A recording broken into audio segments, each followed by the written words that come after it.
Hey guys, good morning to all of you. Welcome back to our channel, The Study Tech. So in this video, we are going to discuss the complete Hindu newspaper analysis of 21st June 2023. 21 June 2023 के important articles and editorial को discuss करेंगे. So the video is very much important to all the student who are preparing for competitive exams and the video is bilingual. It means I'm going to explain the whole newspaper in Hindi and English so that आपको language की problem कहीं से भी ना हो. और अगर आपको वीडियो पसंद आता है, हमारा कंटेंट पसंद आता है, देन वीडियो को लाइक, शेयर और चैनल को जरूर सब्सक्राइब कर लीजिएगा ताकि आपको हमारी ऐसी वीडियो की अपडेट्स मॉर्निंग में मिलती रहे. सो आज है 21 जून और आज के दिन हम लोग सेलिब्रेट करते हैं इंटरनेशनल डे ऑफ योगा और it has been celebrated across the world annually on 21 June since 2015. ठीक है, तो ये बहुत ही ज़्यादा इंपॉर्टेंट है, इसको लिख लीजिएगा. सिंस 2015 से हम इसको सेलिब्रेट करते हैं. ठीक है, और ये किसके रिस्पॉन्स में आया था ये भी मैं आपको बता देता हूँ. The Indian prime minister Narendra Modi in his UN session. ठीक है, यूएन का जो सेशन था उनको एड्रेस किया था 2014 में. ठीक है, Indian prime minister Narendra Modi ji ने, और यहाँ पर उन्होंने सजेस्ट किया था कि 21 जून को हम लोग सेलिब्रेट करेंगे as the international day of yoga, क्योंकि 21 जून आप सभी को पता है पूरे ईयर में सबसे लंबा दिन होता है. ठीक है, 21 जून सबसे लॉन्गेस्ट डे होता है. ठीक है, सबसे लॉन्गेस्ट डे होता है. और 22 दिसंबर आपका सबसे शॉर्टेस्ट डे होता है. ठीक है, सबसे शॉर्टेस्ट डे होता है, ये आपको याद रखना है. ठीक है, कॉम्पिटिटिव एग्जाम्स में कभी कभी पूछ दिए जाते हैं. ठीक है, कि पूरे साल का सबसे लंबा दिन कब होता है और पूरे साल का सबसे शॉर्टेस्ट डे कब होता है, ये आपको मैंने यहाँ पर बता दिया. 21 जून, ठीक है, longest day of the year and 22 December is the shortest day of the year. Okay, तो ये आप लोग यहाँ पर इसको लिख लीजिएगा. Okay, again it's very important. और यहाँ पर इस साल का जो थीम है वो मैं आपको बता देता हूँ, इसको लिख लीजिएगा, बहुत ही ज़्यादा इंपॉर्टेंट है. ओके, यहाँ पर मैं आपके लिए लिख देता हूँ theme. Okay, theme of the year. Okay, theme of the year 2023. Okay, वौधव. ठीक है, वौधव कुटुंबकम. ठीक है, कुटुंबकम. ठीक है, इसका मतलब क्या है? वौधव कुटुंबकम का मतलब है कि अर्थ इज माई होम. ठीक है, लिख लीजिए इसको इंग्लिश में भी, earth is my home. This is the theme of the year 2023. ठीक है, तो ये इंटरनेशनल डे योगा का थीम है 2023 का, वैधव कुटुंबकम. ठीक है, जिसका मतलब है अर्थ इज माई होम. ठीक है, और आई पर्सनली से that you should also inherit the yoga in your life. ठीक है, ऑन द डेली बेसिस. ठीक है, अगेन आपको बहुत इंपॉर्टेंट चीज़ों के बारे में आपको बता रहा हूँ. ठीक है, क्योंकि योगा मेक्स मैन परफेक्ट. ठीक है, रिगार्डिंग फिजिकली हेल्थ, मेंटली आपका जो हेल्थ है वो बहुत ही ज़्यादा इंप्रूव करता है. ठीक है, बहुत सारी जो डिजीजेज होती है आज के डेट में, आप सभी को पता है कि डिजीज़ बहुत तेज़ी से स्प्रेड हो रहा है. ठीक है, लोगों के बीच में. ठीक है, डिजीज़ की कमी नहीं है आज के डेट में. ओके, तो इन सारी चीज़ों को प्रिवेंट करता है योगा. ओके, योगा को आपके अपने लाइफ में इन्वॉल्व कीजिए, इनहेरिट कीजिए, इसके बहुत सारे बेनिफिट्स हैं. ठीक है, चाहे वो फिजिकली हो, चाहे वो मेंटली हो, चाहे वो और वेरियस तरीके से हो. ठीक है, so again I must say that you should inherit the yoga in your life. Okay, so hope you are getting my points. Now move to the first page of the newspaper. यहाँ पर हम discuss करेंगे important articles को. Assam Rifles plans to secure life lines of Manipur health. ठीक है, तो Assam rifles ने यहाँ पर प्लान किया है कि जो मणिपुर हेल्थ के जो लाइफलाइन है उसको ये सिक्योर करेंगे.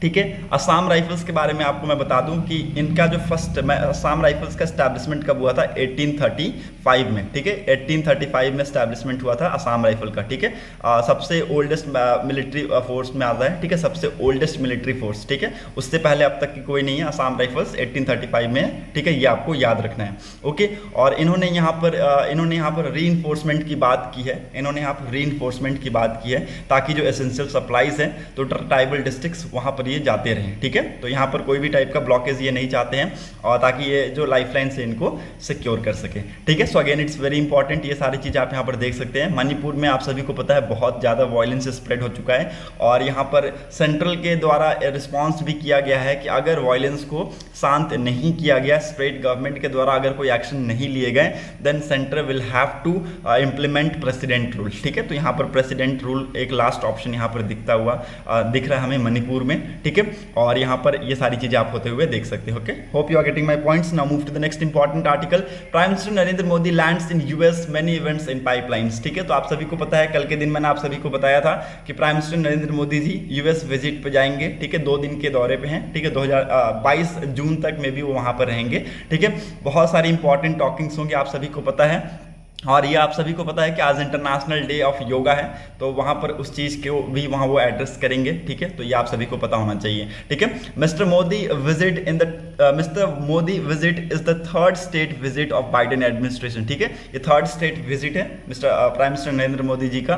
ठीक है, which hosted French president Emmanuel Macron and South Korean president Yoon Suk Yeol. Okay, expected over the next few days are deliberately in a global health cooperation, fight against climate change, defense cooperation, emerging technology, space and in the areas of people to people exchange। ठीक है, तो इन सारे topics पे बातचीत की जाएगी। ठीक है, बायलैटरल टॉक्स होंगे बिटवीन इंडिया एंड यूएस। ठीक है, जो भी क्लाइमेट चेंज के रिगार्डिंग हुए उस पर टॉपिक्स पे बात होंगी। ठीक है, डिफेंस कॉपरेशंस के टॉपिक पे बातचीत होगी। ठीक है, आज के डेट में जो नई नई टेक्नोलॉजीज इमर्ज हो रही है, ठीक है, चाहे वो आपके टेक्निकल्स हो, चाहे वो आईटी से रिलेटेड हो, उन पर बातचीत की जाएगी। ठीक है, स्पेस में पीपल टू पीपल एक्सचेंज की, ये सारी चीज़ों पे यहाँ पर फोकस किया जाएगा। ठीक है, so again it's very important. आने वाले टाइम्स में आप देखेंगे इंडिया और यूएस के जो रिलेशन है अगेन नेक्स्ट लेवल पे आपको देखने को मिलेगा। ठीक है, so again it's very important. Hope you are getting my points. Now move to the next important articles. यहां पर और कुछ भी इंपॉर्टेंट नहीं है। Okay, you can move easily ahead with me. यहां पर भी आपको कुछ इंपॉर्टेंट नहीं मिलेगा। ठीक है, Punjab assembly passes bill to replace governor with CM as a chancellor of university. ठीक है, तो पंजाब की असेंबली ने यहां पर एक रेजोल्यूशन पास किया ताकि गवर्नर को हटाया जा सके with the CM as a chancellor of university. तो ये आप याद रखिएगा, आपके लिए इंपॉर्टेंट होगा। ठीक है, मे बी एग्जाम्स में पूछे जाएंगे या फिर नॉलेज के लिए भी इंपॉर्टेंट है। ओके, और इस बिल का नाम लिख लीजिएगा, Punjab university law amendment bill 2023। ठीक है, इस बिल का नाम लिख लीजिए, आपके लिए बहुत ज़्यादा इंपॉर्टेंट हो सकता है। ठीक है, Punjab university law amendment bill 2023, इसी के तहत यहाँ पर गवर्नर के साथ साथ सीएम को रिप्लेस करने की बात की है as a chancellor of university. ठीक है, so again it's important. Now move to the next important article. यहाँ पर और कुछ भी इंपॉर्टेंट है नहीं, so you can easily move ahead with me. Okay, हाँ, कल कमेंट सेक्शन में आपके कमेंट्स आ रहे थे कि पीडीएफ प्रोवाइड करा दीजिए। ठीक है, इसके ऊपर काम किया जा रहा है। मे बी हो सकता है कल से आपको पीडीएफ मिलना स्टार्ट हो जाए इन द डिस्क्रिप्शन बॉक्स। ठीक है, तो ये आपके ऊपर इंप्लीमेंट किया जाएगा आप लोगों के लिए। Okay, so move to the next important article. यहाँ पर और कुछ इंपॉर्टेंट है नहीं। एडिटोरियल सेक्शन पे चलते हैं हम डायरेक्ट। ओके, एडिटोरियल सेक्शन में दोनों ही एडिटोरियल इंपॉर्टेंट नहीं है, सो आज के दिन आप लोग दोनों एडिटोरियल को स्किप कर सकते हैं। There is nothing important. Okay, और ये सारे जो कंट्रोवर्सी है हम सबको पहले से पता है। ठीक है, यहाँ पर पाकिस्तान के बारे में जिक्र किया गया है और अगेन ये रावलपिंडी का जो एरियाज है वहाँ पर ये सारी चीज़ें बात की गई। ठीक है, तो विच इज़ नॉट इंपॉर्टेंट। ठीक है, मैंने एडिटोरियल पढ़ा बट मुझे इंपॉर्टेंट नहीं लगा, इसकी वजह से मैं आप सभी को नहीं पढ़ा रहा हूँ। ठीक है, so move to the next important. Text and context के पेज में यहाँ पर डेल्टा एयरलाइंस के बारे में बात किया गया है कि एक क्लाइमेट लॉसूट यहाँ पर फाइल किया गया है अगेंस्ट डेल्टा एयरलाइन। नाउ ये क्लाइमेट लॉसूट है क्या, ये मैं आपको बता दूंगा। अगेन इट्स वेरी इंपॉर्टेंट, और इससे पहले ऐसे कोई केसेस हमें देखने को मिले हैं या फिर नहीं, ये भी मैं आपको यहाँ पर बता दूंगा। ठीक है, अगेन ये इंपॉर्टेंट है। ओके, इसको लिख लीजिएगा। कुछ पॉइंट्स इसमें हाईलाइट किए हैं जो कि इंपॉर्टेंट है आप सभी के लिए। ठीक है, Delta airlines in 2020 marked itself as world first carbon neutral airlines investing $1 billion on reducing fuel usages and carbon removal technologies. ठीक है,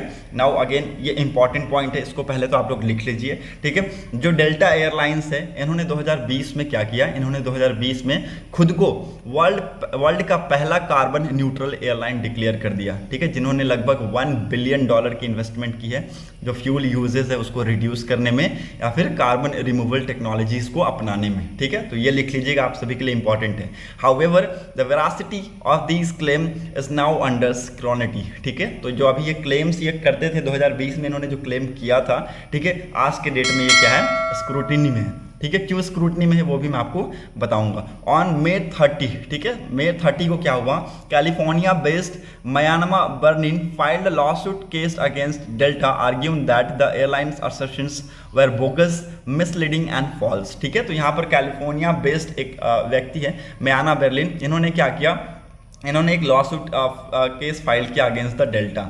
ओके, इन्होंने उस केस में ये दाखिल किया कि यहाँ पर जो एयरलाइंस है इनका जो कहना था कि वर्ल्ड की पहली एयरलाइंस बन गई जो कि कार्बन न्यूट्रल है, ये गलत है। ठीक है, ये जो असर्शन है, ये जो क्लेम है, ये गलत है। ठीक है, ये बोगस है। बोगस का मतलब होता है फॉल्स। ठीक है, मिसलीडिंग है, फॉल्स है, बोगस है, जाली है, फरेब है। ठीक है, ये सारी चीज़ें यहाँ पर इसका कहने का मतलब है। ओके, ये आपको याद रखना है। ठीक है, now what does the law suit says. ठीक है, नाउ लॉ सूट सेज क्या कहता है ये। Okay, the law suit accuse Delta of misleading customer with its sustainability pledge. ठीक है, Delta in its flights napkin read carbon neutral since March 2020। ठीक है, डेल्टा ये क्लेम करता है कि वो कार्बन न्यूट्रल है 2020 से। ठीक है, हाउएवर यहाँ पर कुछ रिपोर्ट्स हैं जिनमें हमें यहाँ पर देखने को मिला है कि डेल्टा कार्बन न्यूट्रल नहीं है। ठीक है, डेल्टा से जो कार्बन निकलता है वो बहुत ज़्यादा अमाउंट में है। ठीक है, लगभग 43.2 million metric tons of CO2 emit करता है इन 2022 हमने देखा है, ये रिपोर्ट्स में क्लेम किया गया है। ठीक है, वो भी मैं आपको बताऊंगा। ओके, तो आप यहाँ पर देख सकते हैं, यहाँ पर जिक्र किया गया है। Okay, now activities like planting tree, shifting to cleaner fuel, funding carbon capture techniques in the theory based out a company carbon emission, a single round trip from Mumbai to LA generate 4.8 tons of carbon. ठीक है, तो यहाँ पर अगर मैं आपको बता दूँ, एक सिंगल राउंड ट्रिप की अगर बात करूँ, आना भी और जाना भी, ठीक है, तो उसमें लगभग कितना यहाँ पर जनरेट होता है CO2, 4.8 टन्स ऑफ CO2 यहाँ पर जनरेट होता है। But the claim is that carbon pollution from this trip can be absorb by the tree and carbon vacuums that delta had supported. ठीक है, तो यहाँ पर क्लेम किया गया है कि जो कार्बन पॉल्यूशन हो रहा है इस ट्रिप से, it can be absorbed by the tree. ठीक है, ट्री के द्वारा ऑब्जर्व किया जा रहा है और कार्बन वैक्यूम्स के द्वारा ऑब्जर्व किया जा रहा है, जो कि यहाँ पर डेल्टा ने सपोर्ट किया है। Okay, all the customers has to do is pay extra to participate in green flying. Delta carbon offset portfolio consists of half renewable, mostly windy and solar projects in India, as per Bloomberg investigation. Okay, according to the Delta latest ESG report, ESG report, it was responsible for roughly 43.2 million metric tons of CO2 emission in 2022. ठीक है, again ये बहुत ही ज़्यादा है important, इसको लिख लीजिएगा। ठीक है, ESG रिपोर्ट के हिसाब से ये पता लगाया गया कि पूरे साल में 2022 के पूरे साल में अगर आप देखें तो डेल्टा एयरलाइंस ने कितना यहाँ पर कार्बन इमिट किया है, 43.2 मिलियन मेट्रिक टन्स। ठीक है, तो ये इसी के रिगार्डिंग यहाँ पर लॉ सूट केस फाइल किया गया against delta. Okay, delta airlines. Okay, तो ये आपको यहाँ पर पता होना चाहिए। ठीक है, तो ये जो केस है ये मैं आपको बता दूं कि इससे पहले भी हमें कुछ केसेस देखने को मिले डच कोर्ट में। यहाँ पर इसी साल में अप्रैल में हमें एक केस देखने को मिला था ग्रीन वॉशिंग का। ठीक है, against the Netherland based airline KLM। ठीक है, तो नीदरलैंड बेस्ड एयरलाइंस KLM के अगेंस्ट में ये केस फाइल किया गया था। इससे पहले भी हमें अप्रैल में केसेस हमें देखने को मिले हैं। ठीक है, so again it's very important. Delta अपने आप को कार्बन न्यूट्रल बताया, वर्ल्ड का पहला कार्बन न्यूट्रल एयरलाइंस बताया। ठीक है, और यहाँ पर हमने 2022 में देखा कि 43.2 million metric tons of carbon emission यहाँ पर इमिट किया गया डेल्टा एयरलाइंस के द्वारा। ठीक है, तो ये एक ऐसी ESG रिपोर्ट में यहाँ पर क्लेम किया गया है। ठीक है, उसके बाद अभी देखेंगे कि आगे आने वाले टाइम में क्या कुछ यहाँ पर कंट्रोवर्सी होती है, तो वो हम यहाँ पर डिस्कस करेंगे। Okay, hope you are getting my points. Now move to the next important article. यहाँ पर और कुछ भी इंपॉर्टेंट नहीं है, you can easily move ahead with me. Okay, railway to improve travel amenities for passengers in unreserved coach. ठीक है, आप सभी को पता है रेलवे में सब ट्रैवल करते हैं। ठीक है, या तो कोई ना, जो पुअरेस्ट ऑफ पुअर है वो भी ट्रैवल करता है और रिचेस्ट ऑफ रिचर है वो भी ट्रैवल करता है। ठीक है, तो यहाँ पर मैं आप सभी को बता दूँ रेलवे के आज की डेट में जो कंडीशन है बहुत ही ज़्यादा इम्प्रूव होती जा रही है धीरे धीरे। ठीक है, आज के डेट में स्टेप बाय स्टेप जो चीज़ें हैं उनको इम्प्रूव करने की कोशिश की जा रही है। ठीक है, यूनियन गवर्नमेंट के द्वारा। ठीक है, और यहाँ पर रेलवे में एक सर्टेन चेंजेस की बात की गई है कि जो अनरिजर्व कोच में कुछ यहाँ पर जो पैसेंजर्स जो ट्रैवल करते हैं, ठीक है, वो एक्चुअली अगर आप देखें तो ऑकवर्ड सिचुएशन वहाँ पर होता है। ठीक है, बहुत ही ज़्यादा क्राउडेड होता है वो। ठीक है, पूरे आप अनरिजर्व कोच की अगर बात करें तो एक जनरल कोच होता है वो। ठीक है, और किसी ट्रेन में वो एक आगे होगा एक पीछे होगा, ठीक है, एक तो इंजन साइड होगा एक आपका बैक साइड में होगा, और किसी किसी ट्रेन में दो आगे होता है दो पीछे होता है, ठीक है, तो 4 कोचेस होती है। ओके, और चारों कोचेस में बहुत ही ज़्यादा भीड़ रहता है। ओके, क्राउडेड, यहाँ पर ओवर क्राउडिंग आपको यहाँ पर चीज़ें देखने को मिलती है, ओवर क्राउडिंग जैसी सिचुएशन हो जाती है, ठीक है। और यहाँ पर रेलवे के द्वारा ये कहा गया है कि जो ट्रैवल एमिनिटीज़ हैं उसको इम्प्रूव किया जाएगा, जो भी यहाँ पर पैसेंजर ट्रैवल कर रहे हैं अनरिजर्व कोच में, ठीक है, क्योंकि आप देखेंगे कि आज के डेट में जब ओवर क्राउडिंग, जहाँ पर ओवर क्राउडिंग होती है, ठीक है, वहाँ पर ज़रूर वहाँ पर जो एमिनिटीज़ है वहाँ उसकी कमी मिलेगी, ठीक है। तो यहाँ पर रेलवे ने कहा है कि आगे और पीछे दोनों की तरफ हम यहाँ पर अफोर्डेबल मील का और या फिर ड्रिंकिंग वाटर फैसिलिटीज़ का हम यहाँ पर इंतजाम करेंगे, ठीक है, फॉर अनरिजर्व कोच, ठीक है। सारे स्टेशंस पे यहाँ पर स्टेशन मास्टर्स को यहाँ पर डायरेक्शन दे दिए गए हैं कि यहाँ पर आप कुछ ऐसी फैसिलिटीज़ का यहाँ पर निर्माण कीजिए, ठीक है, ताकि जो जहाँ पर जैसे जनरल बॉगी की जहाँ पर वो रुकती है ना, लाइनें यहाँ पर रुकती हैं, ठीक है, जनरल बॉगी की, उसके आसपास में वाटर की फैसिलिटीज़, ठीक है, मील की फैसिलिटीज़, ठीक है, वेल्डिंग ट्रॉली की फैसिलिटीज़ यहाँ पर दी जाएगी, ठीक है। तो ये सारी चीज़ यहाँ पर रेलवे का कहना है, ठीक है। तो इनसे क्या होगा, लोगों को यहाँ पर एक वो मिल जाएगा, ठीक है, कि हाँ गवर्नमेंट हमारे लिए कुछ कर रही है, ठीक है, क्योंकि आज के डेट में एसी में ज़रूरत नहीं है, ठीक है, एसी में बहुत सारी फैसिलिटीज़ अवेलेबल हैं, ठीक है। यहाँ पर आपको स्लीपर्स में भी लोग आके लोग इतना भीड़ नहीं रहता है तो लोग जाकर आराम से ले लेते हैं, ठीक है, लोग परचेज कर लेते हैं। लेकिन जो अनरिजर्व कोच होता है ना उसमें बहुत ज़्यादा भीड़ होता है, कभी कभी तो लोग नहीं सोचते हैं कि हम निकलें, ठीक है, क्योंकि इतना भीड़ रहता है कि लोग निकलेंगे तो फिर वापस आना मुश्किल हो जाता है, ठीक है। तो इस टाइप की सिचुएशन समटाइम्स वहाँ पर क्रिएट हो जाती है, उसके लिए यहाँ पर ये सारी चीज़ें की जा रही हैं, ठीक है। So again it's very important, hope you are getting my points. Now move to the next important article.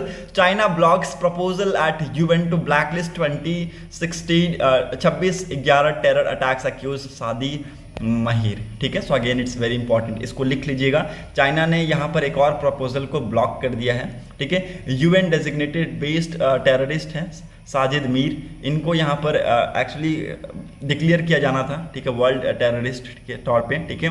तो यहाँ पर उस प्रपोजल को यहाँ पर चाइना ने ब्लॉक कर दिया है, ठीक है। On Tuesday China blocked a proposal by India and the United States at UN to designate Pakistan-based Lashkar-e-Taiba terrorist Sajid Mir as global terrorist, ठीक है। तो यहाँ पर ग्लोबल टेररिस्ट के तौर पे इनको डिक्लेयर किया जाना था, ठीक है, क्योंकि इनका इन्वॉल्वमेंट यहाँ पर देखा गया है 26/11 अटैक में, ठीक है, मुंबई टेरर अटैक में इनकी इन्वॉल्वमेंट यहाँ पर देखी गई है। इसकी वजह से यहाँ पर इंडिया ने और यूएस ने प्रपोजल रखा था यूनाइटेड नेशन में, और बट इस प्रपोजल को यहाँ पर चाइना ने क्या कर दिया, ब्लॉक कर दिया, ठीक है। तो चाइना ऐसा नहीं है कि पहली बार ये चीज़ें करता आया है, ठीक है, बहुत बार हमने देखा है कि चाइना ने बहुत बार यहाँ पर जो पाकिस्तान बेस्ड टेररिस्ट हैं उनको यहाँ पर ब्लॉक किया है, ठीक है। Sajid Mir is one of the latest example of this one, ठीक है। सो ये आपको पता होना चाहिए, okay.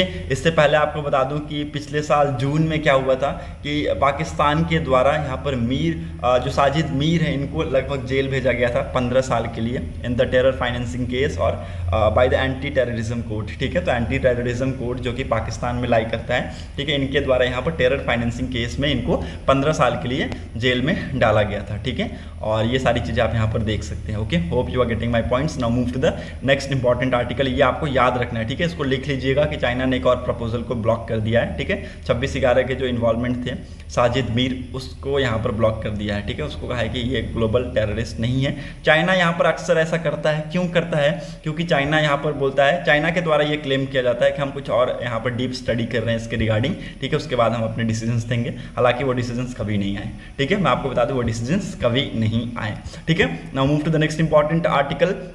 India's first mRNA vaccine against Omicron approved, ठीक है। तो ओमिक्रॉन के अगेंस्ट पहला mRNA वैक्सीन को अप्रूव किया गया, ठीक है, जिसका नाम है जेनकोवैक OM, ठीक है। इसको लिख लीजिएगा, ये इसका नाम लिख लीजिएगा, आपके लिए इंपॉर्टेंट हो सकता है, आने वाले टाइम में एग्जाम्स में क्वेश्चन बन जाए। जेनकोवैक OM India's first indigenous mRNA vaccine for Omicron variant of novel coronavirus was approved under emergency use guidelines by the Drugs Controller General of India, ठीक है। तो ड्रग्स कंट्रोलर DCGI के द्वारा इसको अप्रूव किया गया है इमरजेंसी यूज़ के लिए, ठीक है। और ये पहला इंडिया का पहला इंडिजीनियस mRNA वैक्सीन है, ठीक है, अगेंस्ट ओमिक्रॉन वेरिएंट, ठीक है, ओमिक्रॉन वेरिएंट के अगेंस्ट। ओके, सो अगेन ये इंपॉर्टेंट है, इसको लिख लीजिएगा। Okay, hope you are getting my points. Now move to the next important article. Nearly 2300 babies adopted in 9 months, ठीक है, 9 महीनों में लगभग 2300 बेबीज को अडॉप्ट किया गया बाय पेरेंट्स। ओके, ये कुछ रिपोर्ट्स में यहाँ पर क्लेम किया गया है, ठीक है। और एक्चुअली मैं आपको बता दूं कि ये जो न्यू एडॉप्शंस रूल्स हैं उसके तहत किया गया है, ठीक है, न्यू एडॉप्शंस रूल के तहत किया गया है, जिसका नाम है care and protection of children amendment act 2021, ठीक है, इसको लिख लीजिएगा, आप सभी के लिए इंपॉर्टेंट है। This amendment came into force on 1 अक्टूबर 2022, ठीक है। तो ये जो अमेंडमेंट है ये 1 सितंबर 2022 से अफेक्ट में आया, ठीक है। और मैं आपको बता दूं कि आज के डेट में जो एडॉप्शन है वो बहुत तेज़ी से इंक्रीज होता जा रहा है, ठीक है। At present 2191 childrens are available for adoption in India, ठीक है। इंडिया में आज के डेट में अगर आप देखें तो 2191 चिल्ड्रंस अवेलेबल है फॉर द एडॉप्शन, ठीक है। पहले ये जो संख्या थी वो बहुत ज़्यादा थे, ठीक है। और इंडिया में अगर आप देखें तो लगभग 30,217 प्रोस्पेक्टिव एडॉप्टिव पेरेंट्स हैं जिन्होंने रजिस्टर्ड किया फॉर द एडॉप्शन। और अब्रॉड अगर आप देखें तो 984 जो हैं पेरेंट्स वो बाहरी तरीके से उन्होंने बुक किया है बाहर कंट्री से, ठीक है, बाहर कंट्री से उन्होंने बुक किया है कि वो अडॉप्ट करना चाहते हैं इंडियन चिल्ड्रन को, ठीक है। So again it's very important, ये भी आपको याद रखना है। Okay, now move to the next important article. World section पे मूव करते हैं। US urges China for military talk despite rebuff to Blinken, ठीक है। तो यहाँ पर व्हाइट हाउस ने कहा है कि military to military communication is very much essential to reduce friction between the two global power, ठीक है। तो यहाँ पर यूएस का कहना है कि मिलिट्री टू मिलिट्री कम्युनिकेशन होना चाहिए, ठीक है, और दोनों ग्लोबल पावर के लिए बहुत ही ज़्यादा इंपॉर्टेंट है अगर हमें फ्रिक्शन को रिड्यूस करना है तो। ओके, बट बीजिंग ने यहाँ पर साइट किया है कि वॉशिंगटन का जो सैंक्शन है is an obstacle for the dialogue, ठीक है। तो यहाँ पर वॉशिंगटन का जो सैंक्शन है वो एक यहाँ पर ऑब्स्ट्रक्शन का काम कर रहा है, वो यहाँ पर इस चीज़ को हैम्पर करने की कोशिश कर रहे हैं, ठीक है। सो अगेन ये आपके लिए इंपॉर्टेंट है, इसको लिख लीजिएगा। Okay, now move to the next important. Business section में आपको कोई भी इंपॉर्टेंट न्यूज़ नहीं मिलेगा, ठीक है, और ना ही आपको स्पोर्ट्स सेक्शन में मिलेगा, ठीक है। आज के डेट में आप सभी को पता है टेस्ट मैच चल रहा है तो वही से रिलेटेड सारी न्यूज़ है। Okay, so that's set for today's video analysis. अगर आपको वीडियो इंपॉर्टेंट लगी हो तो लोगों तक जरूर शेयर कर दीजिएगा। Thanks for watching a video, thank you and have a nice day.